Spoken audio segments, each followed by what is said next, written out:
Hi friends, middle class ఫ్యామిలీకి సరుకులు ఎన్నెన్ని పడతాయి, ఈ కొన్ని సరుకులు ఎన్ని నెలలు వస్తాయి అనేది నేను మీతో షేర్ చేస్తాను.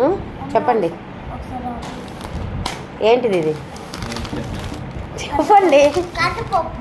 దాల్ కందిపప్పు కేజీ, మినపప్పు 2.5 కేజీ, ఒకటి పెద్ద ప్యాకెట్, 3 చిన్న ప్యాకెట్లు. పెసరట్లు వేసుకుంటామండి, మధ్యలో పెసలు. ఇంకా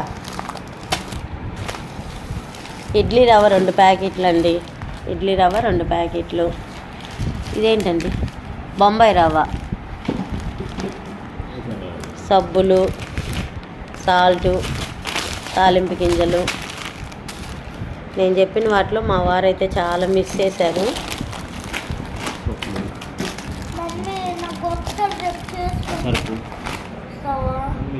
ధనియాలు. ఇదిగోండి, చిన్న కుటుంబంలో స్మాల్ సరుకులు పట్టి అన్నమాట. సో ఇదన్నమాట. వీడియో నచ్చితే తప్పకుండా లైక్ చేయండి, సబ్స్క్రైబ్ చేసుకోవటం అస్సలు మర్చిపోకండి.